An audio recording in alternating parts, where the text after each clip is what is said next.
पद्म पुराण हिंदू धर्म के 18 महापुराणों में से एक है और इसका स्थान विशेष रूप से महत्वपूर्ण माना जाता है। यह पुराण धर्म, भक्ति, तीर्थ यात्राओं, संहिताओं, धार्मिक अनुष्ठानों और ब्रह्मांडीय सृष्टि से जुड़ी कथाओं का संग्रह है। इसे भगवान विष्णु की महिमा का गान करने वाला ग्रंथ माना जाता है और इसमें शिव, पार्वती, ब्रह्मा, सरस्वती, लक्ष्मी और अन्य देवताओं से संबंधित कथाएं भी शामिल हैं। पद्म पुराण का परिचय। संस्कृत नाम पद्म पुराण, पद्म प्लस पुराण श्रेणी। महापुराण श्लोकों की संख्या लगभग 55,000 लोक कथाएं। दो पद्म पुराण की विशेषताएं। यह पुराण मुख्य रूप से भगवान विष्णु की महिमा का वर्णन करता है। इसमें धर्म, कर्मयोग और भक्ति का महत्व समझाया गया है। विभिन्न तीर्थ स्थलों का महत्व और उनके दर्शन करने से मिलने वाले फलों का वर्णन किया गया है। इसमें सृष्टि की उत्पत्ति, विभिन्न युगों की व्याख्या और धार्मिक अनुष्ठानों की विधियों का वर्णन है। यह पुराण पद्म कमल के महत्व को भी दर्शाता है, जो भगवान विष्णु के नाभि से प्रकट हुआ और जिससे ब्रह्मा की उत्पत्ति हुई। पद्म पुराण का विभाजन पद्म पुराण को मुख्य रूप से 5 खंडों, संहिताओं में विभाजित किया गया है। सृष्टि खंड, क्रिएशन सेक्शन। इसमें ब्रह्मांड की उत्पत्ति का वर्णन है। ब्रह्मा जी के कमल से उत्पन्न होने और सृष्टि की रचना करने की कथा दी गई है। ब्रह्मा, विष्णु और महेश के कार्यों की व्याख्या की गई है। 2 भूमि खंड, अर्थ सेक्शन। पृथ्वी पर विभिन्न तीर्थों का वर्णन किया गया है। गंगा, यमुना, सरस्वती और अन्य नदियों की पवित्रता का उल्लेख है। विभिन्न स्थानों की धार्मिक यात्रा का महत्व समझाया गया है। 3 स्वर्ग खंड, haven section.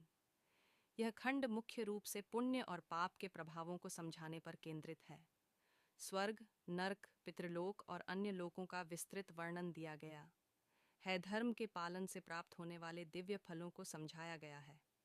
4 Uttarakhand, final section. इसमें धर्म, नैतिकता और मोक्ष की प्राप्ति के लिए किए जाने वाले उपाय बताए गए हैं। शिव, विष्णु और अन्य देवताओं के महात्म्य को बताया गया है। तुलसी महात्म्य और एकादशी व्रत की कथा इस खंड में शामिल है। पाइन, पाताल खंड, नेदरवर्ल्ड सेक्शन। यह खंड अधर्म के परिणामों, राक्षसों और असुरों के बारे में बताता है।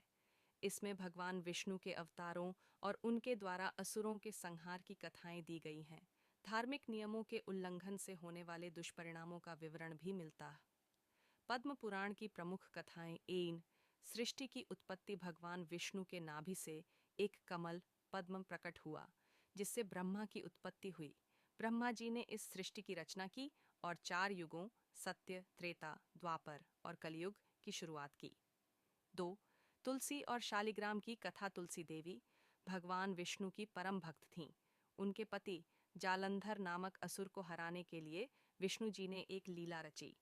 तुलसी के शाप से विष्णु शालिग्राम शिला बन गए और तुलसी देवी एक पवित्र पौधे के रूप में प्रकट हुईं।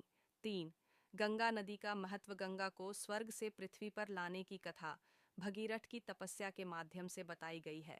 गंगा स्नान करने से सभी पाप नष्ट हो जाते हैं और मोक्ष की प्राप्ति होती है। 4 रामायण और कृष्ण लीला। इसमें भगवान राम और भगवान कृष्ण के जीवन से जुड़ी कथाओं का विस्तृत वर्णन है।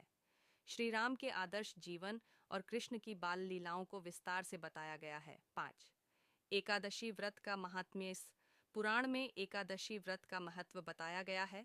एकादशी का पालन करने से जन्मों के पाप नष्ट होते हैं और मोक्ष की प्राप्ति होती है। पद्म पुराण में तीर्थ यात्राओं का महत्व। इस पुराण में विभिन्न तीर्थ स्थानों का वर्णन किया गया है, जैसे कुंभ मेले का महत्व वाराणसी, काशी की महिमा प्रयागराज, संगम का महत्व पुष्कर, बद्रीनाथ, केदारनाथ और अयोध्या का महात्म्य मोक्ष। पद्म पुराण में धर्म और नीति का संदेश में सदाचार, दान, तपस्या, भक्ति और सत्य का महत्व बताया गया है। धर्म और अधर्म में अंतर को स्पष्ट किया गया है। गृहस्थ धर्म, ब्रह्मचर्य, संन्यास और मोक्ष की प्राप्ति के उपाय समझाए गए हैं। पद्म पुराण का धार्मिक और ऐतिहासिक महत्व है। वैष्णव परंपरा का प्रमुख ग्रंथ माना जाता है। इसमें कई लोक कथाएं, धार्मिक मान्यताएं और अनुष्ठान समाहित हैं। तुलसी विवाह और एकादशी व्रत जैसे धार्मिक अनुष्ठानों की जड़ें इसी पुराण में मिलती हैं।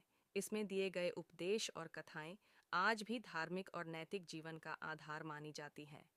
निष्कर्ष पद्म पुराण न केवल एक धार्मिक ग्रंथ है, बल्कि यह जीवन की उच्चतम शिक्षा भी प्रदान करता है। यह पुराण धर्म, भक्ति, नीति और मोक्ष प्राप्ति के मार्ग को स्पष्ट करता है। इसमें भगवान विष्णु की महिमा के साथ साथ संपूर्ण सृष्टि की उत्पत्ति और जीवन के सही मार्गदर्शन का वर्णन मिलता है।